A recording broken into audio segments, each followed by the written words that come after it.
Nolan was mid-sentence. Fire her entire team for that car the moment they finished the new code, when the elevator doors opened and he nearly collided with me. Didn't even flinch. Just brushed past like I was invisible, dragging Trent behind him, who was too busy laughing to notice I'd heard every word. A luxury SUV for the CEO's son in exchange for my team's careers. That was the trade. 11 years of round-the-clock work, of system patches at 3 a.m., of holding this company together with duct tape and willpower, and we were worth exactly one lease agreement and some leather seats. That morning, I stared at my reflection in the hallway glass and felt something settle behind my ribs. Not rage, not grief, something colder, final. You'd think after a decade of loyal service, getting stabbed in the back would feel like a shock. It didn't. It felt like a confirmation. Quick thing before I go further, if you're listening to this and haven't subscribed yet, hit that button and toss a like our way. 97% of folks just scroll on without supporting, but it seriously helps keep this kind of storytelling alive. You're here anyway, might as well make it count. Anyway, Skylant's metrics wasn't flashy. We didn't have those beanbag chair break rooms or kombucha on tap like all the LinkedIn darlings. We were a grinder of a company, stuffed in a forgettable office park in Reston, Virginia. And my division, infrastructure engineering, was the spinal cord. Batch schedulers, ETL pipelines, legacy to modern connectors no one else could untangle. I didn't hire rock stars. I hired survivors, people who could build miracles with bad specs and worse budgets, people who trusted me to fight for them when no one else would. I ran point not because I wanted power, but because someone had to keep the chaos from eating us alive. HR ignored us, finance undercut us, product treated us like support staff, but we made things work. Quietly, precisely. We were the duct tape. Until Nolan Vexley slithered in. The board brought him on as a modernization CTO, which in startup speak meant a walking LinkedIn profile in a $900 hoodie. He didn't know our stack, didn't care. He wanted dashboards, buzzwords, and big wins, preferably ones he could stand in front of. He started scrubbing titles from changelogs, began taking credit for work he didn't understand. Once had the audacity to ask if our ETL cron job could be Dockerized into a single GraphQL endpoint. That sentence alone should have gotten him fired. And then came Trent, the CEO's pride and joy, barely 26, fresh out of a tech MBA that cost more than my mortgage. He wandered through our floor like a tourist, flicking his eyes over screens like he was sizing up cattle. The first time he spoke to me, he asked if we had any intern-level tickets I could crush to build some operational visibility. I said no, he smirked, and walked off like I was a vending machine that ate his dollar. Still, I kept us running, kept our heads down and our commits clean. Until that elevator ride, they thought I wouldn't hear. They thought it didn't matter. But that morning, I did something I hadn't done in 5 years. I opened my private repository. A forked skeleton of our core engine, cleaner, modular, auditable, it wasn't finished. But it was mine. My structure, my methods, my license framework, tied to my own entity. I'd started it on weekends just for the hell of it. Now it had a purpose. Back in the office, I moved quietly, smiled when Nolan barked demands, nodded when Trent joked about getting all this infra stuff automated so we don't need those salary sinks.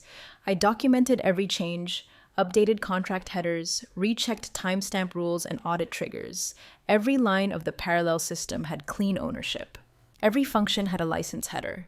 Nolan didn't read code, he'd never notice. But someone else would, soon. Nolan dropped the bomb at 6:13 p.m., just late enough that no one could protest, just early enough to trap us before we left for the day. Investor demo's been moved up. We need the new engine finalized, tested, and staged for deployment by the 18th. No exceptions. Then he smiled like we should applaud. Trent leaned in the doorway behind him, arms crossed, smug as a man who's never had to open a Jira ticket in his life. Clock's ticking, he added, like this was some Shark Tank episode and not my team's livelihood. No one said a word. You don't argue with people holding the knife. We'd been working on the rebuild for nearly a year. Low priority, low visibility. It wasn't even slated for investor review until Q3. Suddenly, it was critical path. Suddenly, the entire platform needed to be demo-ready in 3 weeks flat. With no change in resourcing, no headcount bump, no budget. Just the same 7 tired engineers staring down a full system rebuild so 2 jackasses could show off a graph during a catered lunch. My gut didn't tighten right away. It curdled. Back at my apartment, I pulled up the repo logs. Last week, Nolan had added a signature line to the staging checklist doc, just a basic lead engineer sign-off required field. Seemed harmless, but combined with his sudden timing push, it smelled like setup. I made coffee. It was nearly 11 p.m. when I opened the architecture sketch of my private build. I hadn't touched it since March. The fork was cleaner than I remembered. No legacy weirdness, no duct tape patches. Just pure modular orchestration, mapped to a license schema I'd written in plain English and filed through my LLC ClearSpan systems. The licensing clause was elegant. Non-derivative private use permitted for affiliated contributors. All external execution under contract, subject to premium rate schedule. In other words, use it internally? Fine. Fire me and try to profit from it? Let's talk fees. I wasn't planning to use it, not yet, but I hardened it anyway. Added new checksum logs, vaulted the keys in a secure bucket, rewrote the audit handler to log every external call. And then, the elevator. I was heading down to grab an energy drink from the lobby fridge. It was past midnight. I thought I was alone. Then I heard the voices before the doors fully opened. "The moment they finish the new engine, just clean sweep 'em," Nolan was saying. "No severance, no rollout phase, just gone." Trent laughed. "Jesus, that's savage, but fair. Think you'll get enough out of it to cover the Escalade?" "That or a Cayenne, I'm not picky." He was. I knew he was. That's the part that stuck with me, the sheer deliberateness of it. They weren't just trimming fat, they were planning a sacrifice. Burn the people, keep the code, buy the car. I didn't speak. I didn't blink. I stepped back as the elevator descended again without them seeing me. When I got back to my desk, I remote accessed the building's security system. Pulled the audio, timestamped 12:08 a.m., server room elevator channel B. I downloaded the file, saved it 3 times, local, remote, cold drive. Then I opened the internal contract repository, found the staging checklist, and added one line under Nolan's signature box. Delivery confirmation triggers contractual license audit. See Schedule C. I had uploaded Schedule C last week, a legal artifact no one had reviewed. It contained one line, in bold, near the bottom. Early termination of contributors prior to signed consolidation agreement shall revert all work classification to premium consulting rates, not less than $45,000 per developer, per hour, retroactive to project inception. No bells, no whistles, just a clause buried in policy no one ever reads. I clicked save. Then I locked down my fork and waited. The change was 17 words long. No fanfare, no blinking warning boxes or pop-up confirmations. Just a quiet update to an internal doc that hadn't been touched since 2018. Contractual execution schedule, developer license attribution. I added a footnote to section 4.3 and a cross-link to Schedule C, which by now was timestamped, notarized, and filed through our internal compliance archive. It looked like routine legal housekeeping. Boring, harmless, unreadable. Exactly how I needed it to be. A week passed. Then 10 days. Nolan never noticed. He was too busy practicing his thought leader face in the mirror of the executive break room. One afternoon, I caught him trying to explain our orchestration queue to an investor rep using the phrase real-time generative sync. The rep blinked like someone had just tried to sell him a Bluetooth plunger. Nolan smiled wider, convinced he was killing it. Meanwhile, I kept refining the shadow system. The fork, codename Arcadia, was humming. I'd cleaned up the task scheduler, rebuilt the load balancer config to support tiered failovers, even added a real UI, just in case someone ever gave a damn enough to use it. It was sleek, efficient, mine, and legally distinct, because the deeper truth buried beneath every licensing tag and modular container was this.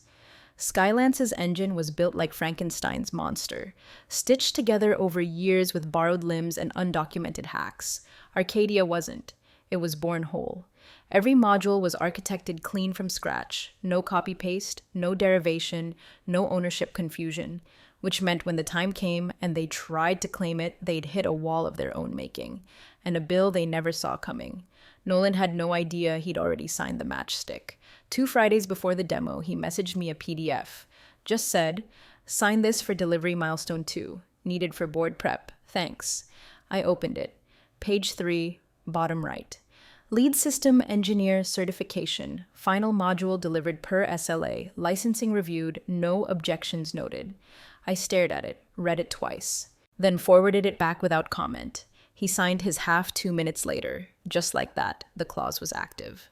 I looked over at my team that afternoon, Tasha debugging a Python thread leak, Ron manually mapping a data schema no one else would touch, Kieran fixing some grotesque shell script a former intern had once duct taped together.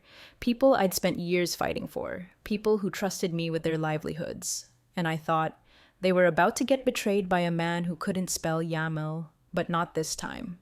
The next day, I triggered the final code freeze on the main branch. I added a CI/CD validator to ensure nothing shipped without license reconciliation. Not a single deploy would go live without my sign-off. Quietly, I redirected all build artifacts to a read-only mirror, documented, secure, but untouchable by anyone without a verified SSH key from my machine. By now, Arcadia was version locked and stable. It didn't just match our current engine, it exceeded it. And no one at the top even knew it existed. I started sleeping better, not because I was done, because I was ready. HR called a check-in meeting at 4:22 on a Tuesday, just as Ron was about to leave for his kids' orchestra recital. Nothing urgent, the invite said, just aligning on future staffing projections. I joined the video call muted, camera off, let them monologue their way into their own agenda. It didn't take long. So, the HR rep said, feigning casual like it was a second language. Just wondering, what's your sense of when the final engine module will be submitted? Ballpark is fine. I paused. We're aligning delivery with the previously communicated SLA. You should have access to that. Oh, right, yeah, just confirming. And unrelated, she said, immediately proving that was a lie. Do you anticipate your team staying on after Q1, or are most of them on contract ending at the end of the phase? I said nothing for a beat too long. All current contracts were renewed through July per Nolan's directive. Silence. Then a cheerful, okay, just getting my spreadsheet in order. Thanks. Nolan was feeding them bad data, or no data, or both. I ended the call and stared at my monitor. My team was 3 doors down, still in the war room we'd claimed for demo prep.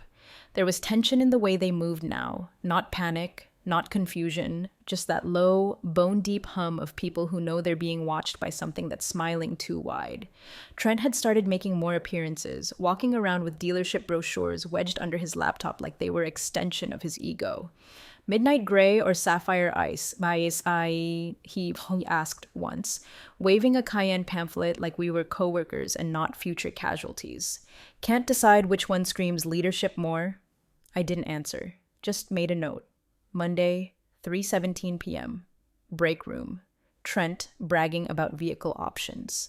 For a man who'd never written a single line of code, he had a lot of opinions on how bloated our dev team was. Meanwhile, Nolan kept pretending everything was on track. He gave the board a pre-demo update that used the phrase flawless backend transition and zero risk handoff. He didn't mention the licenses, or the real engine, or the fact that legally, the moment he approved delivery and then greenlit any layoffs, he was effectively lighting a bonfire under his own chair. I didn't correct him. I was too busy preparing. At night, I moved Arcadia's latest backups onto 2 personal encrypted drives, each one cleanly partitioned, time-stamped, and verified. Under the clause Nolan had signed, I was well within bounds. Protected even.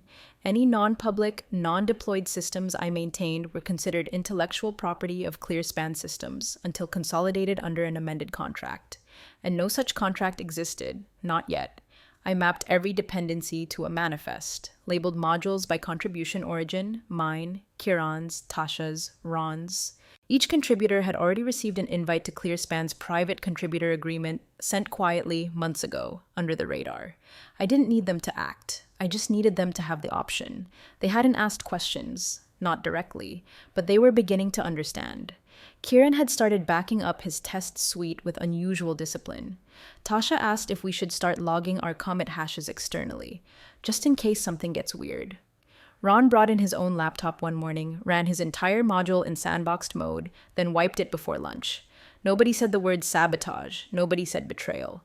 But we all knew something had shifted. The room had changed, the rules had changed, we were still building. But now we were building with the quiet awareness that we might need to survive what came next. And if the roof collapsed, We weren't going down with it.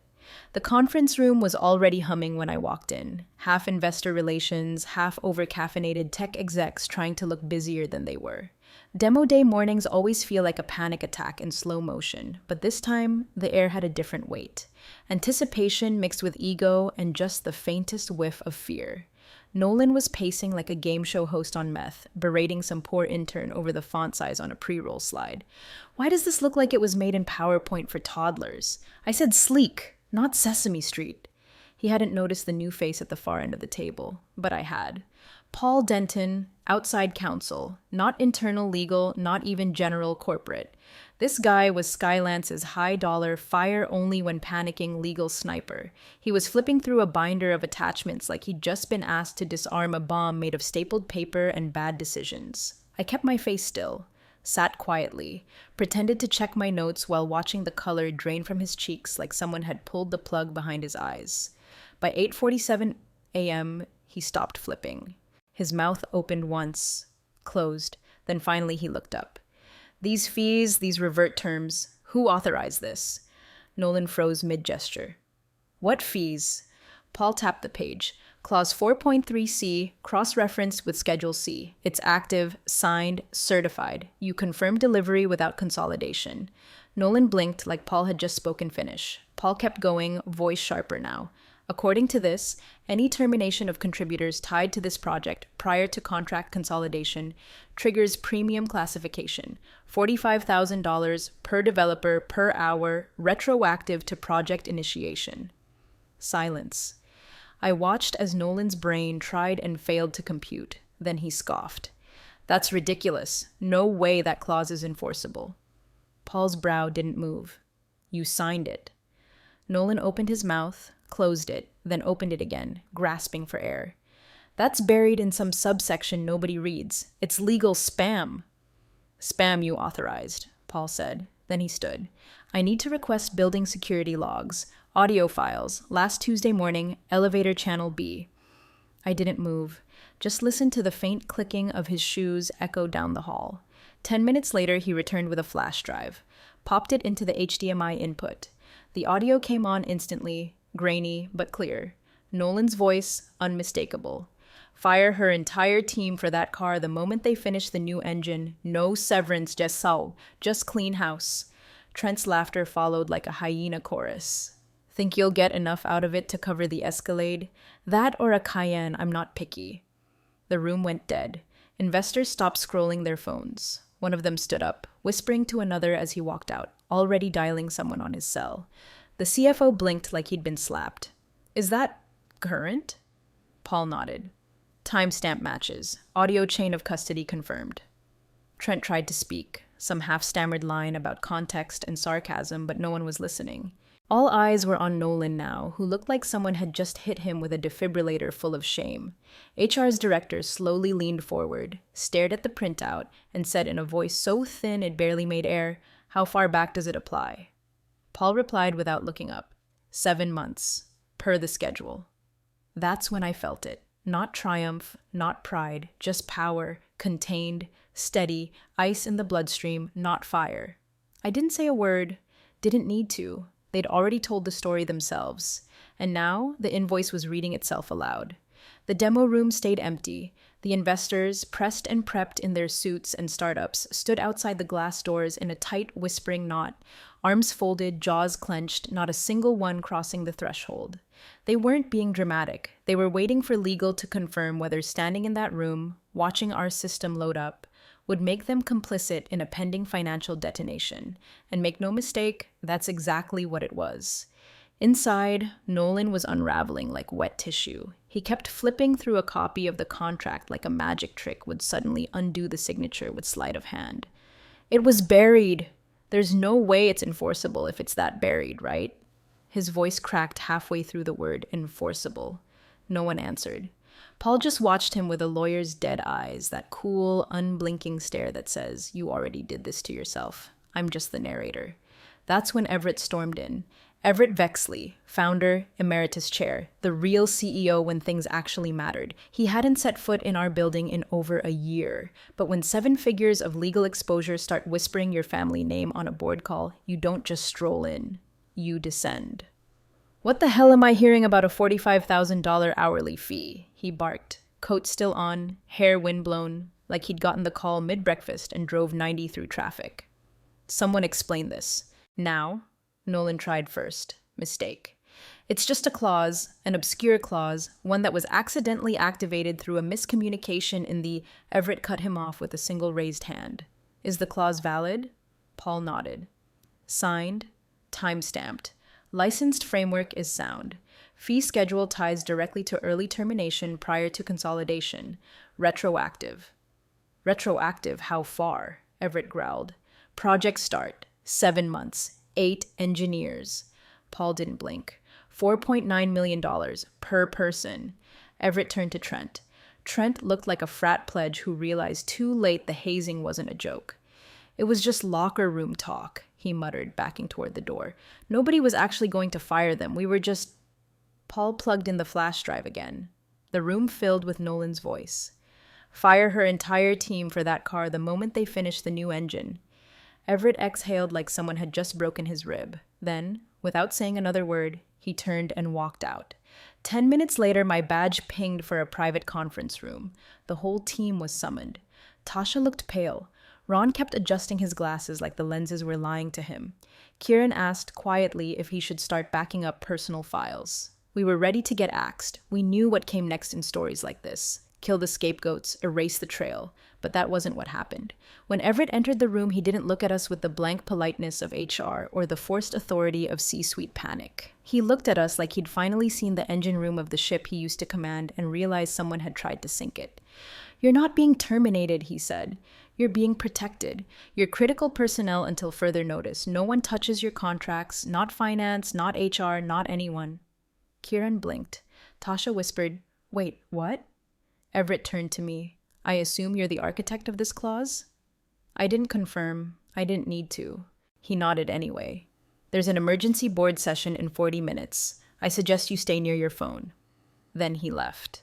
We sat there in stunned silence, the weight of what had almost happened beginning to settle across our shoulders. I looked at my team, these exhausted, brilliant people who had carried this company through failures no one even knew existed, and saw something flicker behind their eyes. Not relief, not yet, but belief. Outside the door, I heard Nolan raising his voice again. He blamed HR. HR blamed Nolan.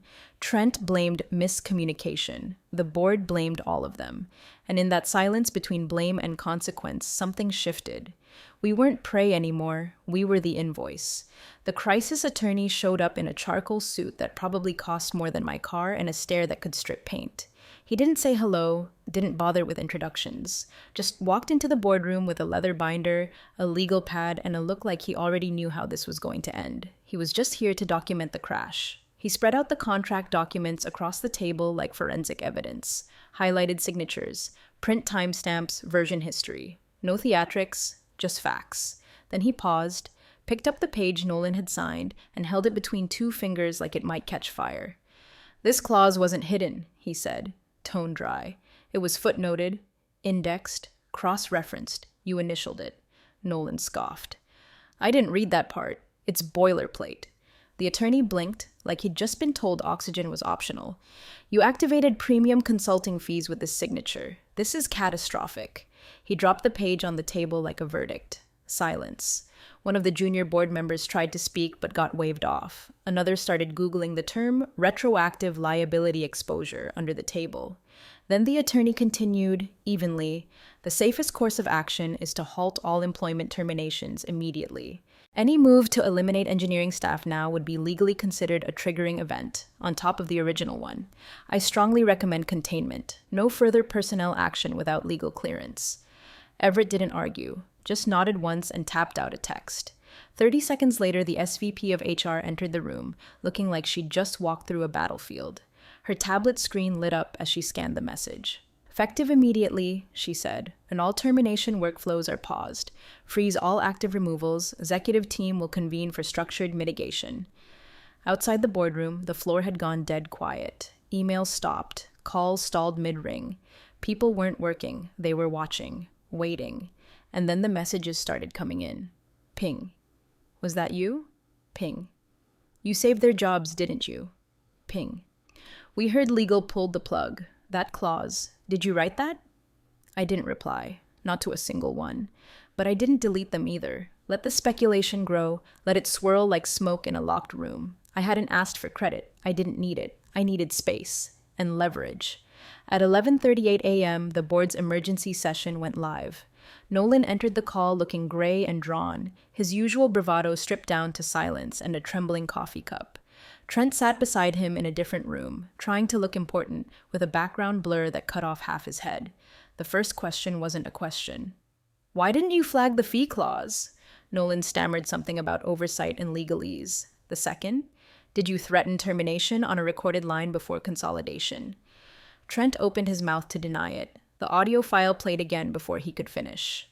By 11:52 a.m., they were both muted. By 11:56 a.m., they were both suspended. Indefinitely. The call ended with Everett saying just one thing. "Effective immediately, engineering reports to me. No changes without my sign-off."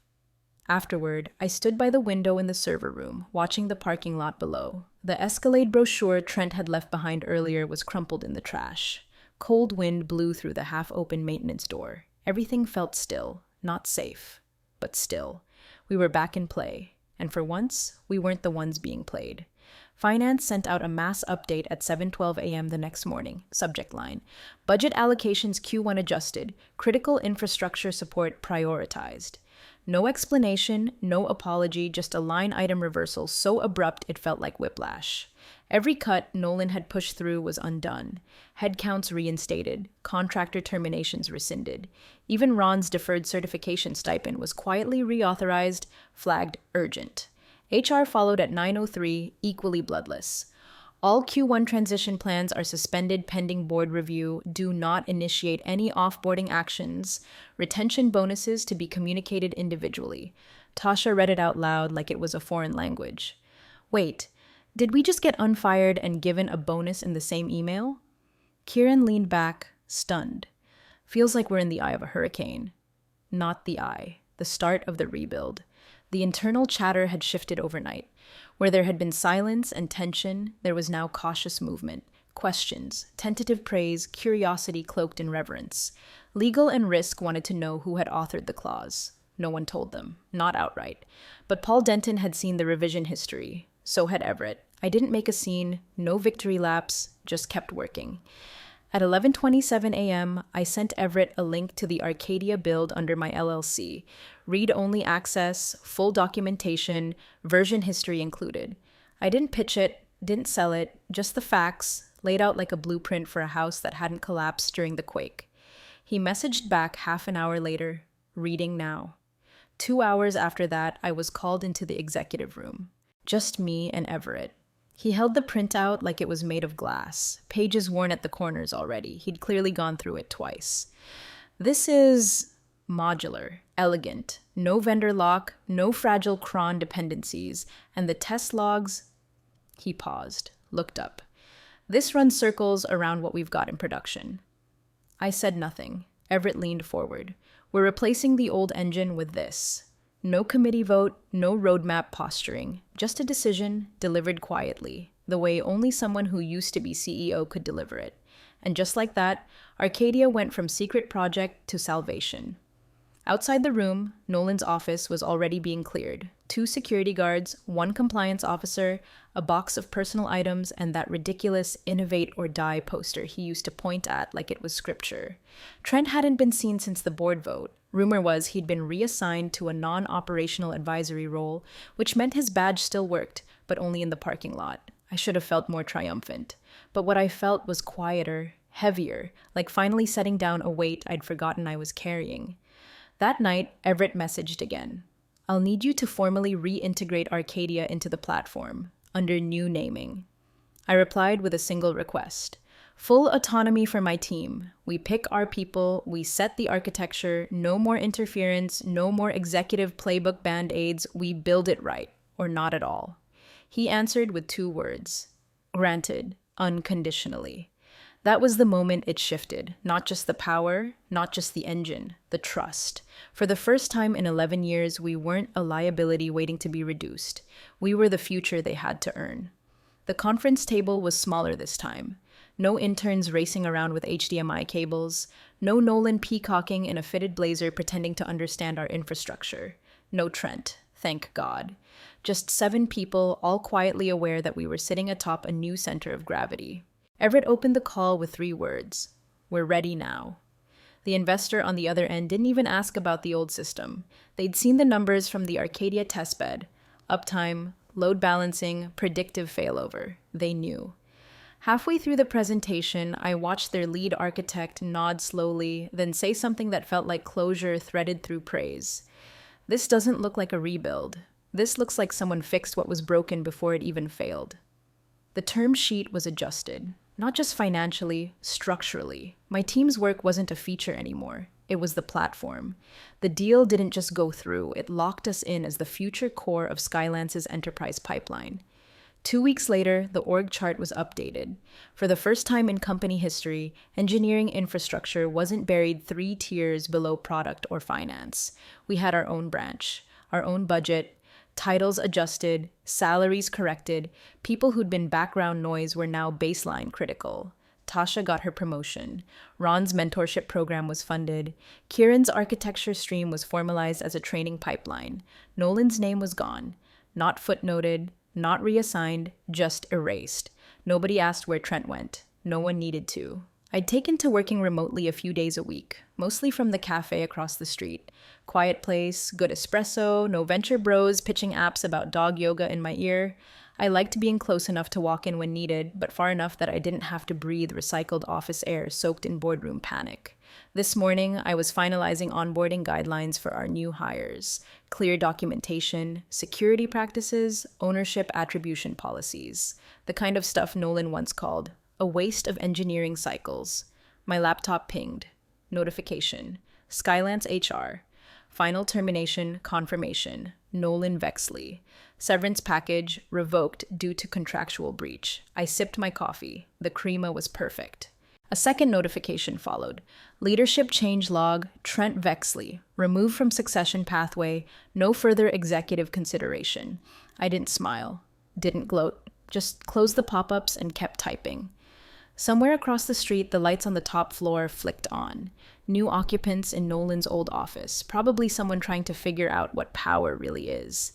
It isn't volume, it isn't title, it's writing the clause before they even see the contract. They wanted to fire us the moment we delivered. Instead, they delivered themselves the invoice.